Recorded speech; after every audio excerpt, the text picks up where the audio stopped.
Nous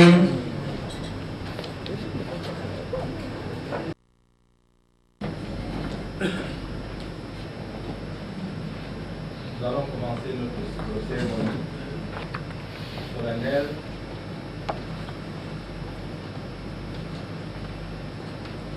non africaine. Monsieur le directeur du bureau sous-régional de la CEA pour l'Afrique de l'Ouest, les représentants des représentations diplomatiques au Niger,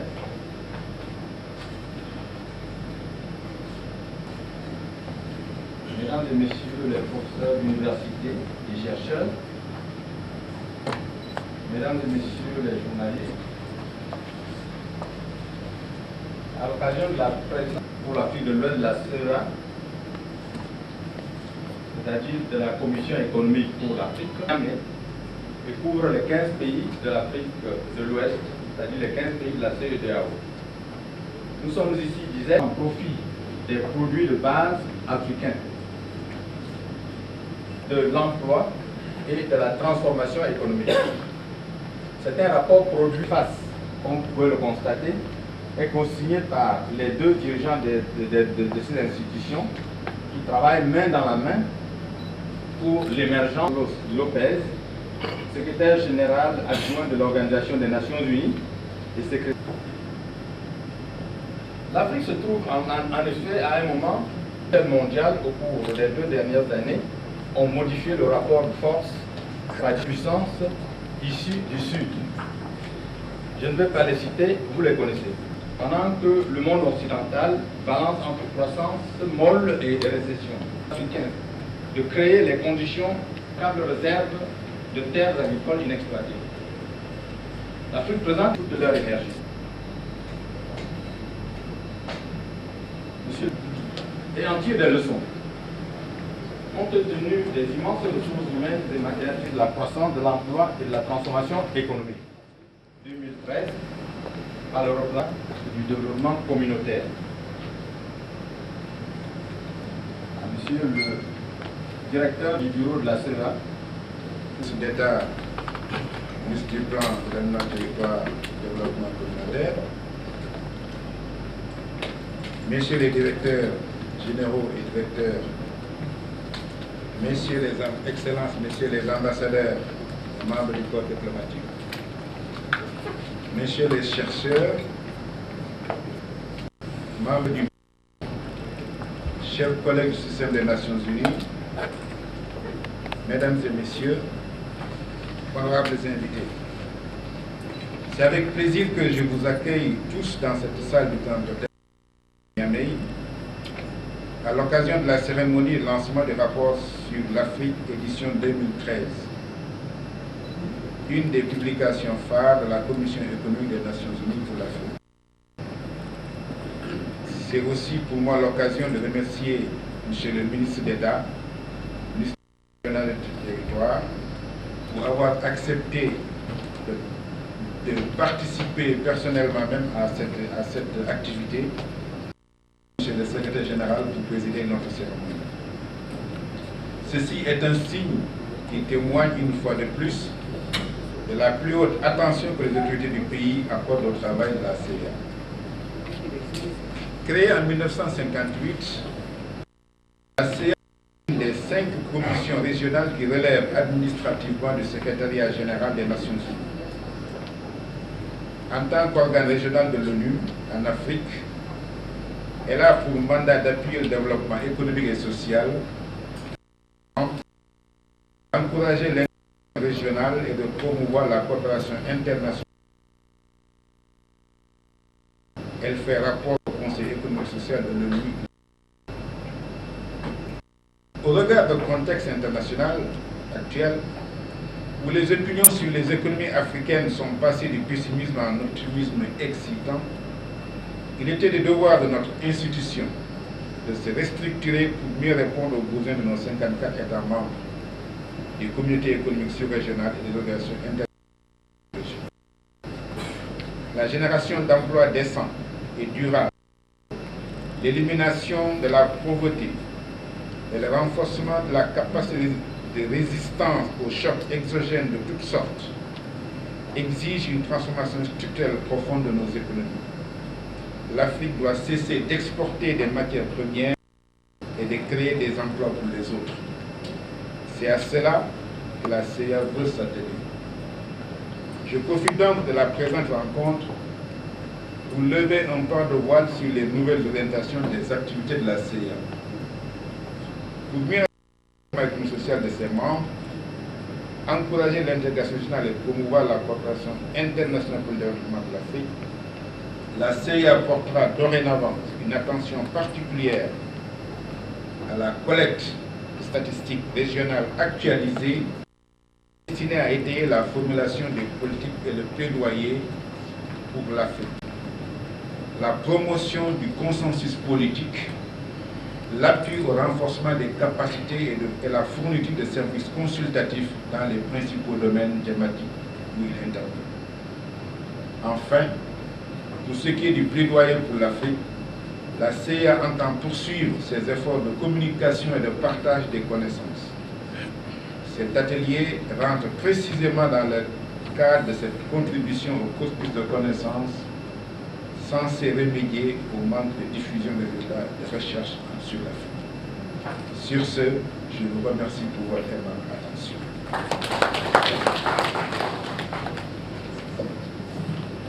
Maintenant, de livrer son allocution d'ouverture officielle et solennelle de cette cérémonie. Merci. Monsieur le représentant de l'Union africaine, Monsieur le coordinateur résident du système des Nations Unies, Messieurs les représentants résidents des agences du système des Nations Unies, Monsieur le représentant de la CEA, Mesdames, Messieurs les représentants des coopérations bilatérales, Mesdames et Messieurs les représentants des organisations non gouvernementales et associations de développement, honorables invités, Mesdames et Messieurs, je voudrais tout d'abord vous remercier pour avoir accepté de prendre part à la présente cérémonie de lancement du rapport économique 2013 sur l'Afrique. C'est avec un réel plaisir qu'après la 6e réunion annuelle conjointe de la conférence des ministres de l'économie et des finances de l'Union africaine et de la conférence des ministres africains des finances, de la planification et du développement économique de la Commission économique pour l'Afrique, où le rapport économique sur l'Afrique a été lancé, que je procède aujourd'hui au nom du ministre d'État à son lancement en vue de sa large diffusion dans la sous-région. Le rapport économique sur l'Afrique est l'une des publications phares de la CEA, dont l'objectif est d'ouvrir le débat autour des problèmes émergents dans les domaines économiques et sociaux du continent en vue de contribuer à la transformation structurelle de nos économies. L'édition 2013, qui porte sur le thème « L'industrialisation au service de l'émergence de l'Afrique », invite particulièrement les élites africaines à échanger sur les voies et moyens de tirer le plus grand profit des produits de base africains par l'industrialisation au service de la croissance, de l'emploi et de la transformation économique. Mesdames, Messieurs, l'importance du thème et les enjeux qui s'y attachent montrent clairement que ce rapport ne concerne pas seulement les décideurs, mais tous les acteurs qui s'intéressent à la problématique de la croissance et du développement du continent africain.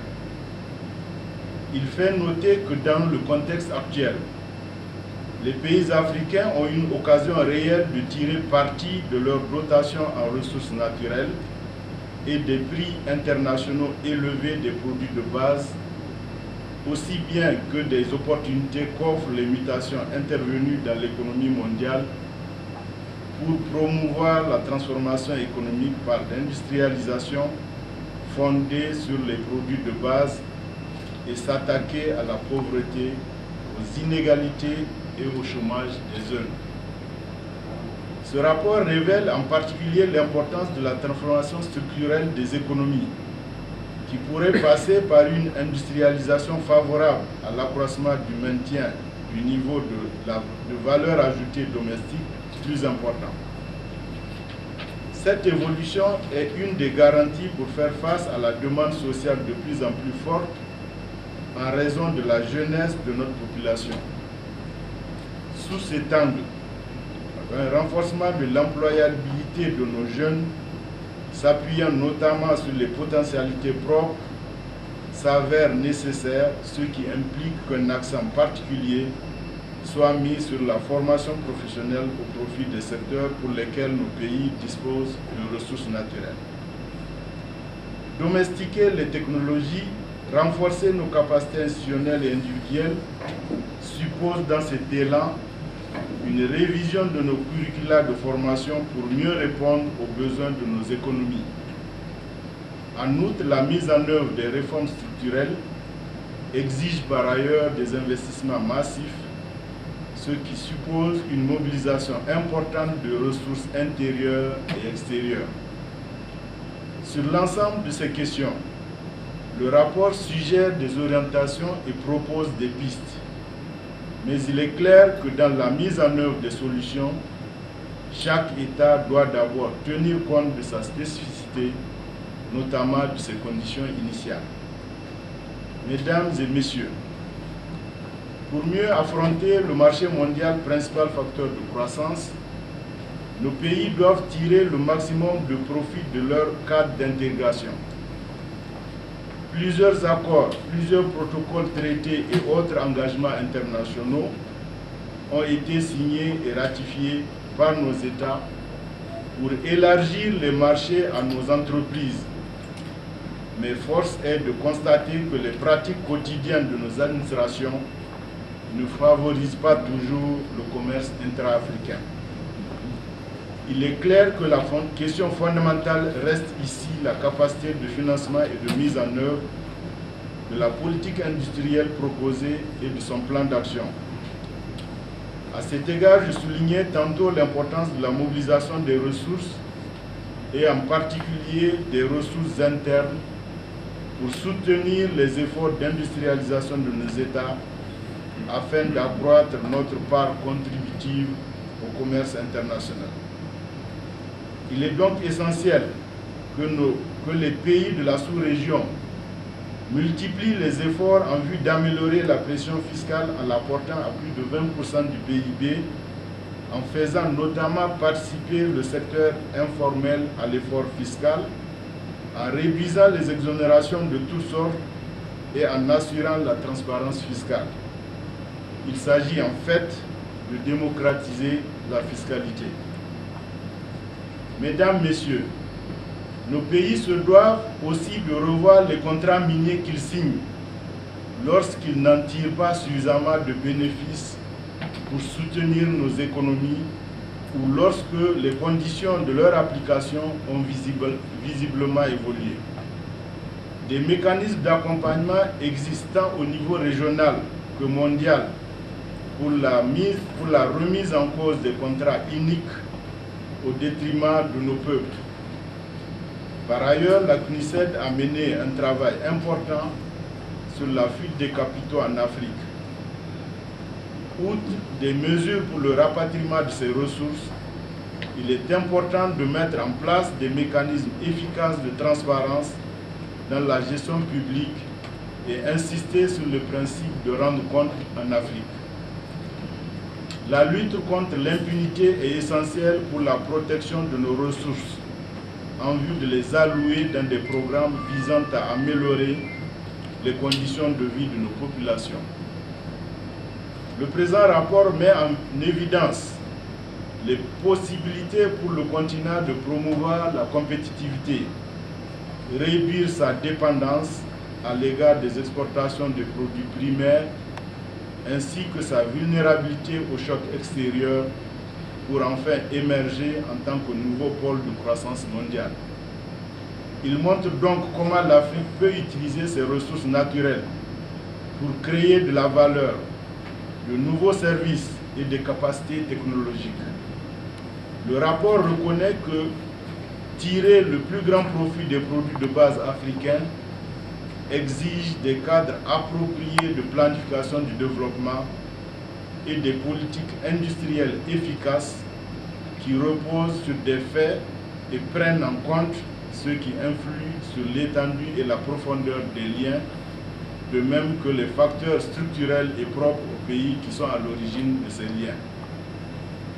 C'est précisément conscient de cette nécessité que le gouvernement du Niger a élaboré le plan de développement économique 2012-2015 qui fait une place de choix à la promotion du secteur industriel à travers une stratégie nationale de développement industriel s'appuyant sur 3 programmes essentiels et qui devrait permettre d'atteindre 5 résultats afin de valoriser les produits nationaux et de densifier le tissu industriel pour une meilleure compétitivité devant se traduire par une meilleure contribution au PIB.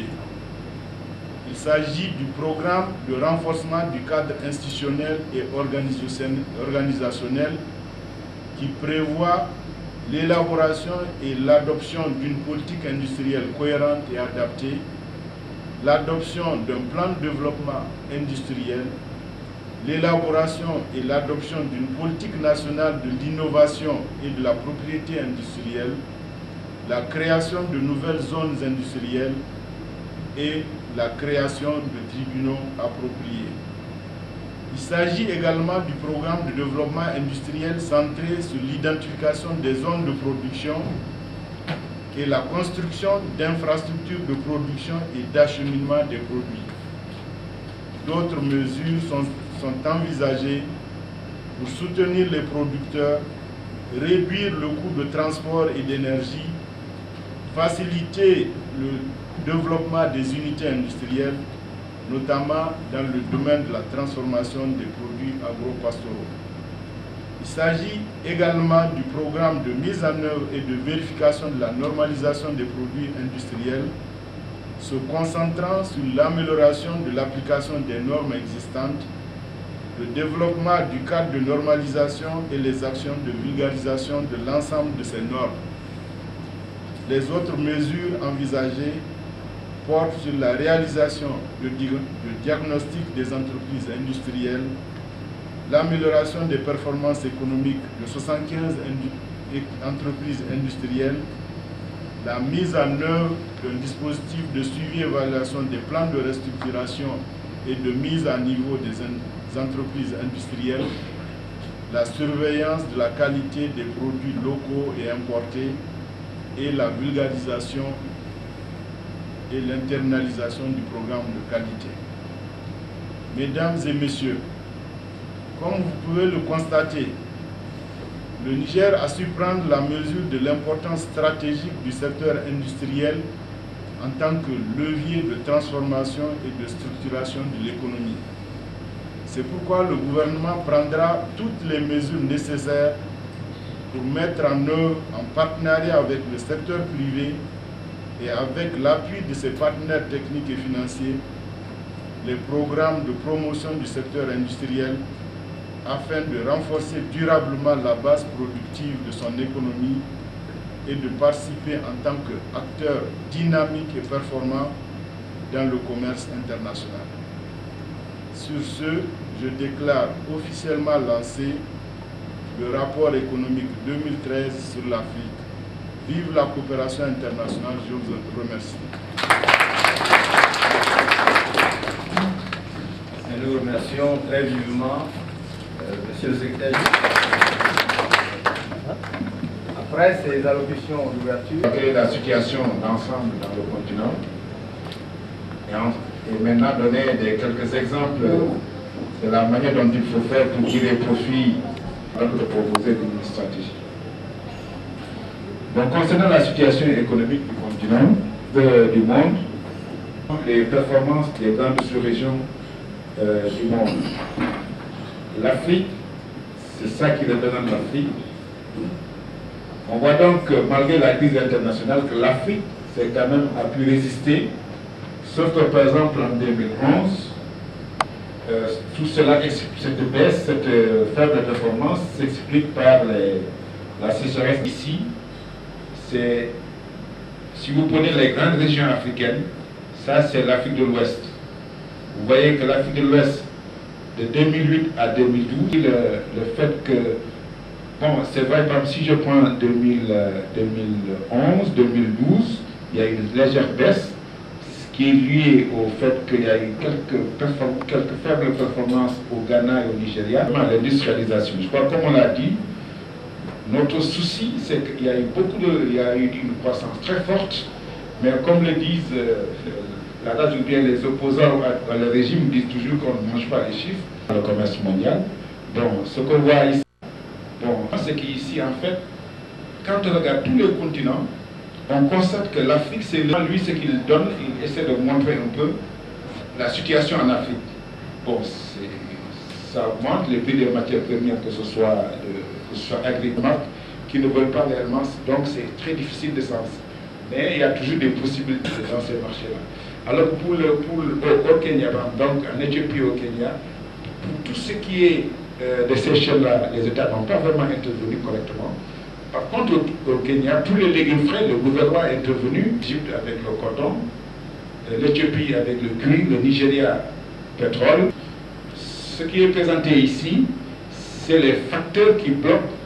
Depuis, ils produisaient des pots, mais bon, chacun tuait l'exploitation minière, a bien dominé les techniques et les technologies. Il faut d'abord s'assurer qu'on va vraiment établir des liens solides. Secrétaire général qui représente le ministre, qui a donné l'allocution du ministre, c'est l'esprit, à l'instant même, que le dernier de la classe, que je suis, va venir vous faire un exposé, vous premier de la classe. Parce que par vos fonctions respectives actuelles, vous êtes mieux au parfum de la réalité. Mais c'est un honneur et un privilège pour un enseignant de politique économique à la faculté des sciences économiques et juridiques de faire des commentaires sur ce rapport qui aborde l'avenir de l'Afrique d'une manière optimiste, engagée, responsable et sous forme de défis aux parties prenantes au développement économique et social. Même si le rapport a beaucoup mis l'accent sur les gouvernements, c'est-à-dire sur le haut ou bien le bas, selon là où on se place pour pouvoir avoir un leadership sous forme de sablier. Les dirigeants doivent être des serviteurs plutôt que des dirigeants très haut placés. En effet, contrairement à beaucoup de rapports qui présentent l'Afrique par rapport à la pauvreté en faisant l'apologie du misérabilisme, ce rapport nous demande implicitement un nécessaire changement de paradigme en abordant résolument l'avenir de l'Afrique sous l'angle de création de richesses, ou d'une manière générale plus large, de création des valeurs. Ces dernières années, les différents programmes ont été déclinés pour pouvoir avoir l'aspect pudique de lutte contre la pauvreté. Et ce rapport nous donne vraiment une digne orientation, c'est-à-dire de raisonner en termes de création de valeurs tout au long de la chaîne des valeurs, c'est-à-dire de la filière. Excusez-moi de vous donner une illustration du concept de filière. C'est de la fourche à la fourchette, ou de l'étable à la table. De la fourche, c'est-à-dire depuis le secteur primaire jusqu'au tertiaire et même le quaternaire, si ça existe, avec l'avènement de l'économie numérique et de la technologie, c'est de voir tout ce qui se passe pour les différents acteurs économiques le long de cette filière.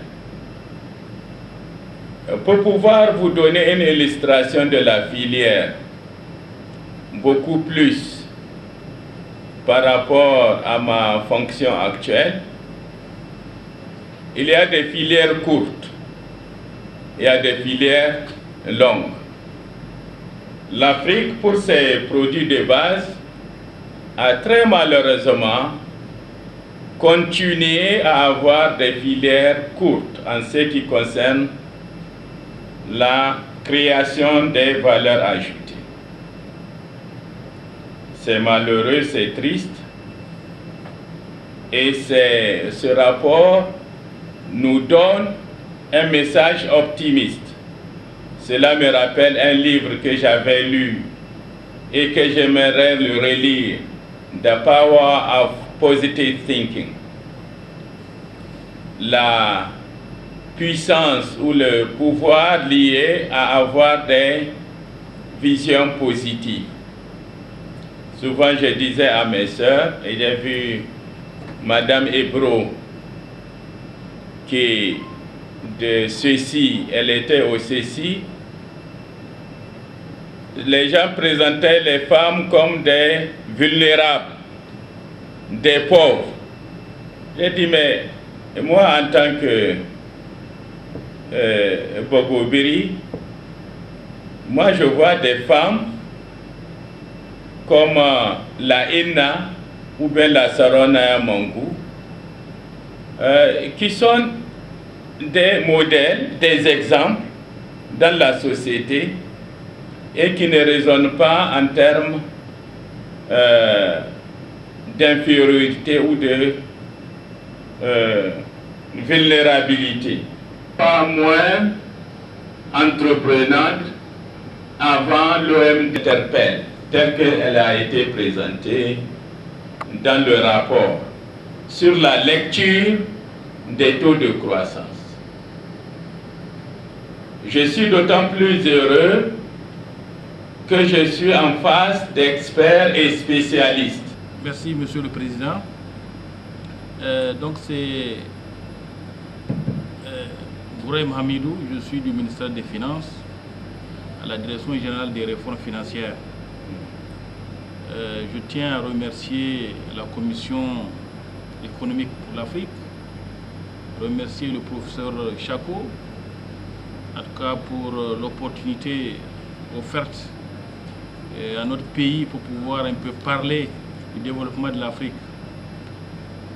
Je pense que en entendant ou en écoutant, en lisant un peu les rapports qui ont été régulièrement produits sur le développement de l'Afrique, je pense que tout intellectuel, tout africain est interpellé. Les autres continents ont démontré que le développement n'est pas l'apanage d'un continent particulier, c'est que tout individu peut se développer. Nous avons la capacité de nous développer et nous savons ce que nous devons faire pour nous développer. Je pense que si on remonte un peu dans l'histoire, en regardant tout ce que les Africains ont produit comme documents, depuis la déclaration de Lagos, en passant par le NEPAD, je pense que nous avons eu énormément de documents qui nous permettent de pouvoir sortir l'Afrique de la situation dans laquelle elle est. Mais si vous constatez que ce soit la déclaration avant même la déclaration de Lagos, avec des dirigeants africains comme Nkrumah, qui ont complètement dit que où nous nous unissons, où nous allons périr. Tous ces gens-là, vous avez vu ce qu'ils sont devenus.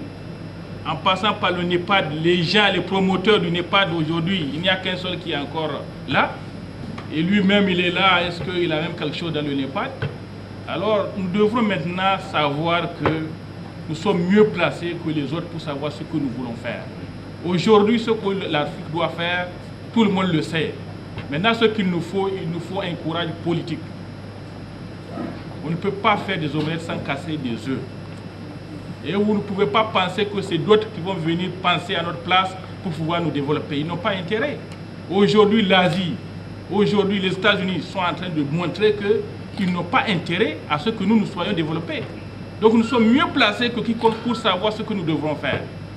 Ce que je dis, c'est qu'il nous faut le courage politique. C'est vrai, le professeur a parlé de politique. Malheureusement, vous savez, on ne peut rien faire si le politique ne suit pas. Les bons documents économiques, les bons documents sociaux ne valent que ce que valent les politiques qui sont chargés de mettre en œuvre ce qui a été arrêté. Je remercie vivement les conférenciers qui ont fait vraiment des présentations extraordinaires, mais ces présentations me mettent dans une inquiétude profonde à ce qui concerne l'avenir économique de l'Afrique. En tant que jeune, je me dis que des indépendances à ce jour, si l'Afrique reste toujours dans le domaine du commerce à la vente des matières premières, sans subir des transformations à des produits finis, c'est inquiétant pour nous. Pourquoi je dis? Parce que j'estime que vous qui êtes les aînés, les grands frères, vous avez connu plus d'élite, plus de formation que nous qui sommes actuellement jeunes. Si vous-même, vous n'avez pas pu transformer les choses, ça m'inquiète aujourd'hui, nous qui sommes les jeunes qui n'avons pas eu vos genres de formation et vos compétences pour pouvoir changer un jour l'avenir économique de l'Afrique. Je rappelle un peu, monsieur le ministre Chérif Chapot, c'est avec nous que vous avez initié les anciens élèves du lycée Issa Kourombé, que vous avez réhabilité le lycée Issa Kourombé. Je vous rappelle que toute cette génération de camarades à ce jour, aucun n'a connu une université supérieure, une école internationale. Je vous rappelle en 80. Il n'y a aucun que vous allez demander aujourd'hui, voir dans les postes de responsabilité ou dans des formations éminentes. Aucun de ces jeunes aujourd'hui ne sont pas capables de donner les formations que vous venez de donner. Ça veut dire que pour l'avenir de l'Afrique, la question que j'ai posée, la jeunesse et l'avenir économique de l'Afrique. C'est ce que j'aimerais vous demander. Merci beaucoup. Aliou Oumarou, ça ne marche pas ton affaire. Ça marche. Le Conseil national de la jeunesse, je voudrais tout d'abord remercier la CEA de nous avoir permis d'être avec vous ce matin, ce qui n'est pas le cas dans beaucoup de rencontres. Nous représentons l'avenir de demain, mais si on n'est pas associé dans l'avenir que vous voulez pour nous, je pense qu'il y a problème. Donc vraiment, je tiens à remercier au nom de la jeunesse nigérienne cette institution, parce que c'est pour nous une chance aussi au Niger d'abriter cette institution. Ce matin, en venant dans la salle, j'étais très content de voir tous ces pancartes. Pour moi, ces messieurs allaient être tous là.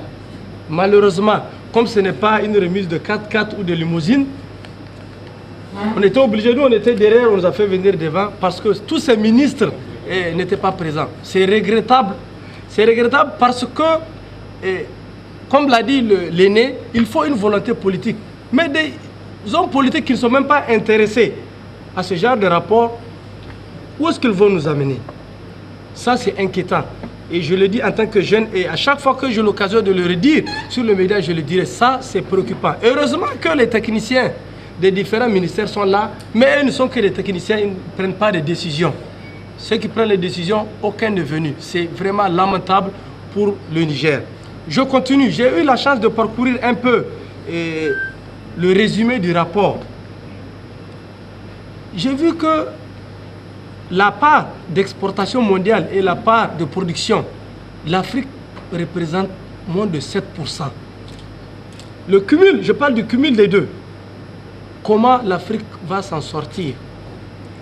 Récemment, j'ai vu que le chef de l'État voulait signer une convention pour le chemin de fer qui va du Bénin au Niger. Et dans le rapport, je vois que ces héritages d'infrastructures, notamment, ne servaient que pour exporter nos produits miniers. Alors, ce chemin de fer que le chef de l'État envisage de faire, c'est pourquoi? À quoi ça va nous servir? Est-ce que c'est juste faire pour faire ou il va y avoir une valeur ajoutée en faisant cela? La situation, elle est préoccupante. Monsieur le directeur général, donc moi je vais remercier tous ceux qui ont intervenu. Bon, en fait, c'est surtout des contributions. Bon,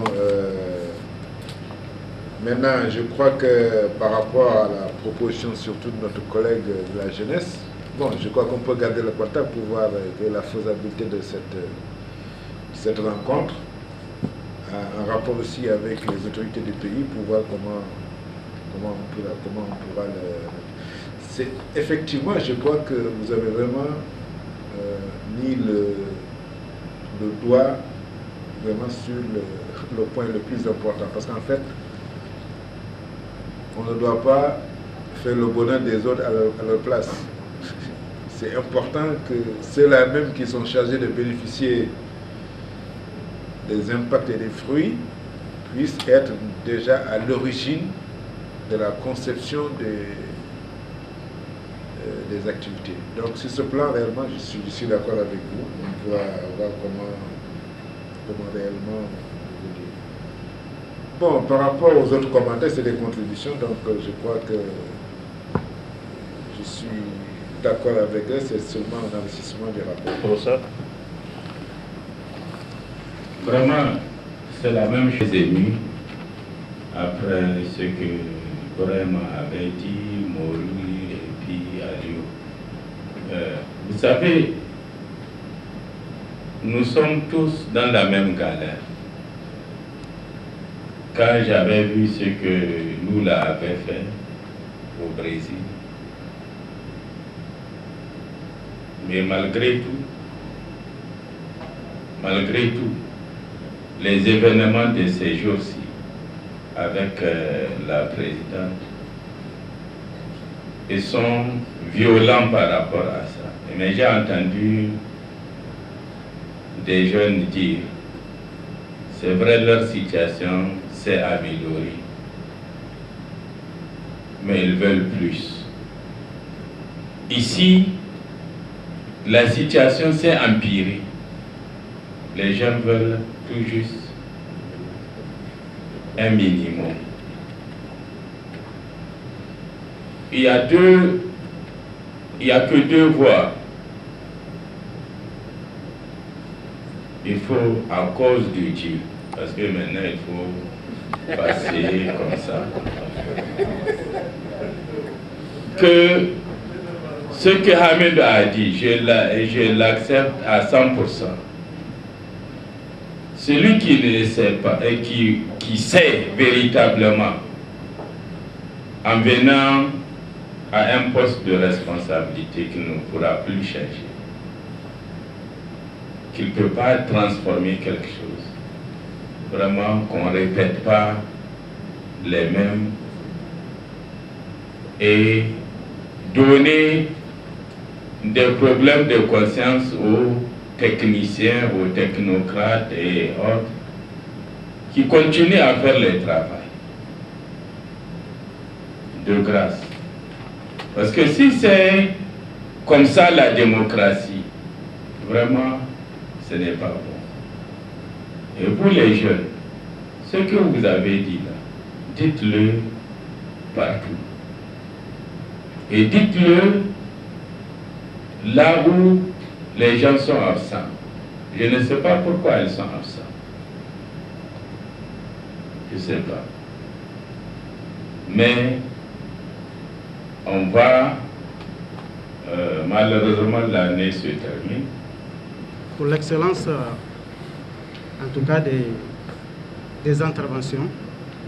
En fait, je vais me garder de tout commentaire et poser juste quelques questions au professeur Chako par rapport à son intervention. Et il y a deux citations qu'il a faites, ou trois, sur lesquelles je voudrais un peu d'éclaircissement, parce que ça me paraît quand même... quand le professeur dit le regain d'attirance d'Afrique risque d'être pire que l'esclavage et la colonisation. Et franchement, c'est un point qui est extrêmement intéressant et sur lequel je voudrais quand même des explications par rapport à cette citation-là. Qu'est-ce que le professeur voulait dire par là? Donc, je voudrais poser une petite question. Je me rappelle, depuis dans les années 88, la CEA, le MIPOC, était très fort ici au Niger. À ma souvenance, moi j'ai accueilli le professeur Adededji Adebayo ici au Niger, avec 58 ministres du plan qui sont restés pendant 10 jours ici. La dame que vous voyez là, elle était la directrice. On a accueilli 58 chefs, avec 5 à 8 chefs d'État, les quêtes Massiré, ils ont séjourné ici pendant une semaine. Entre-temps, je ne sais pas ce qui s'est passé, le MIPOC, je ne sais pas, ma question, vraiment, je ne sais pas qu'est-ce qui s'est passé. Il est grand temps qu'on reprenne. Ça m'est resté dans la tête parce que dans la salle, un Américain était en train de s'agiter, il posait des questions. Le professeur lui a dit, ce monsieur-là, il faut lui donner la parole. Il a pris le micro, il a posé une question. Il lui a dit, il n'a qu'à s'asseoir, on va lui expliquer, il n'a rien compris. Quand le professeur a commencé à parler, il est sorti de la salle. Il a dit, oui, il ne peut pas rester. Donc, vraiment, la CEA, le MIPOC, on a besoin du MIPOC ici en Afrique. Des questions. Regain d'attirance risque d'être pire que l'esclavage et la colonisation. Vous savez, avec l'esclavage, on a déporté les gens ailleurs. Avec la colonisation, il y a eu des résistances. Il y a eu des résistances, mais nos pères fondateurs étaient tous unanimes et unis, chacun de sa manière pour combattre le colonialisme. Mais ici, l'attirance de nos ressources, là où c'est inquiétant, on crée des problèmes sur le terrain même national. On a beaucoup plus et on est assez divisé. Si une population est unie, il n'y a aucune puissance, aucune force qui peut la combattre et la vaincre. Elle est désunie, ça pose problème. Et je vais terminer pour cette question par une citation toujours de Martin Luther King. Quand on m'a demandé de faire le bilan des 2 ans, J'avais dit, il faut que les Nigériens apprennent à vivre comme des frères. Sinon, nous allons mourir comme des idiots. Vous savez, un idiot, c'est pire qu'un fou. On raconte, un idiot et un fou ont trouvé une calebasse de fourra d'Onou, comme disent les autres. Et l'idiot a dit, cassons la calebasse. Mais le fou a dit, buvons et après on va casser la calebasse. Comme quoi, il faut être fou, mais pas être idiot. Donc mourir comme des idiots, c'est mourir pour rien. C'est tout ça, le développement, je ne sais pas quoi, si maintenant c'est devenu un bureau sous-régional. Bon, je crois que en fait, les mutations de la CIA sont fonction aussi des mutations de l'Afrique. Vous parlez d'Adidi Adebayo, c'était la phase où l'Afrique était entrée dans l'instrument structurel. Il fallait montrer d'autres alternatives. Et ça a été un débat intellectuel assez dense entre la CIA et tous ceux qui intervenaient en Afrique. C'est ça qui faisait que les gens couraient parce que eux, ils ne voulaient pas qu'on aille à l'encontre de leur thèse et donc ils sont présents pour aussi essayer de démontrer que nous, ce que nous disions n'était pas fondé. Bon, ensuite, il y a eu une période maintenant d'accalmie intellectuelle en Afrique. Bon, finalement, je crois que la CIA a eu raison que la décennie de l'ajustement était pour l'Afrique une décennie perdue. Bon, on a perdu du temps à faire quoi que ce soit, ça n'a rien ajouté, donc on a dansé sur la même place. Il y en a même qui ont reculé. Et c'est à ce moment maintenant que ces histoires de programme de lutte contre la pauvreté, d'abord dimension sociale, l'ajustement, parce qu'on avait tué l'enseignement, on avait tué les hôpitaux, on avait tué tout ce qui est social, on a dit que non, il faut tout produire, ou bien non, libéraliser, on dit que ceux-là vont faire votre développement, la croissance va tout faire. Bon, voilà, maintenant on est en train de soulager, et l'ajustement était dû à l'endettement de l'Afrique. On dit, bon, maintenant on va trouver une initiative pour alléger, pour même annuler la dette. D'abord, on avait allégé de gauche à droite, il y a avant Monterrey, il y a d'abord Lyon, tout ça, il y avait toute une cérémonie, toute une série de rencontres pour trouver des mécanismes d'allègement, ça n'a pas marché. On retient vraiment l'intérêt que ce rapport a suscité au niveau de l'ensemble des participants. Et je pense qu'on va dire que le bureau, en tout cas de la CIA, reste ouvert pour le commentaire. Et nous-mêmes, comme je disais, nous allons, autant que faire, pour essayer de nous interpeller pour vous informer des orientations de politique économique.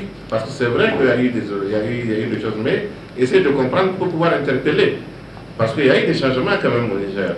Ne serait-ce qu'il y a une dizaine de jours, il y a eu des formations sur les budgets. Sur le budget, il y a des gens de la société civile qui maintenant demandent des comptes au gouvernement. Comment vous élaborez le budget? Quel est le niveau d'exécution de votre budget? Et c'est vraiment un pas en avant. Je pense qu'au niveau de cette matinée, ce qui a surtout manqué, c'est la participation du secteur privé. Parce que la transformation, en tout cas, de notre économie ne peut se faire sans le secteur privé. Si vous vous rendez compte, maintenant, qu'est-ce qui se passe depuis 5 ans ou une dizaine d'années au Niger qui se passe? Chaque opérateur économique a son bouillon de cuisine, c'est-à-dire l'équipe magique. Chacun a ça, c'est Aïcha, c'est Amina, je ne sais pas, et chacun également a sa sauce tomate. Mais tous ces gens-là, ils partent en Chine ou en d'autres pays d'Asie du Sud-Est pour qu'on produise pour eux. Mais le gouvernement doit dialoguer avec ces gens-là pour au moins, même si on n'a pas les capacités de production, au moins les amener pour faire des emballages ici. Mais il faut qu'il y ait ce dialogue. Les gens, c'est vraiment des devises qui partent. Parce que peut-être qu'on a même la possibilité de produire sur place si on arrive à convaincre ces gens-là, qu'on leur donne le maximum de sécurité pour leur investissement et que l'État peut-être essaie de participer. Mais pour ces discussions, malheureusement, le secteur privé pense que bon, il est là et il faut que peut-être qu'on développe davantage du dialogue avec l'État. Au niveau également, par exemple, de la boucherie, il y a des efforts parce que nous, au niveau du ministère du Plan, enfin au niveau du gouvernement, parlons ici, on a un programme qui s'appelle le programme de renforcement d'appui à la compétitivité. C'est un programme qui dit, bon, nous allons voir quels sont les secteurs pour lesquels on pense que le Niger a la compétitivité. L'un des premiers secteurs, c'est vraiment de l'élevage. On dit, maintenant, on va développer, on va créer de la valeur ajoutée. Au lieu d'exporter le bétail sur pied, on va voir comment financer la réhabilitation des différents abattoirs pour qu'il y ait de la valeur ajoutée, pour prendre en charge le problème de la conservation des produits et trouver le marché. Mais on se dit que déjà, il y a des difficultés. Parce que on est en train de voir, au-delà des bons mots, il faut, comme il dit, qu'on essaie de voir le secteur. Parce que quand vous voyagez, quand vous allez au Togo ou au Burkina, vous achetez la viande coûte moins cher qu'au Niger.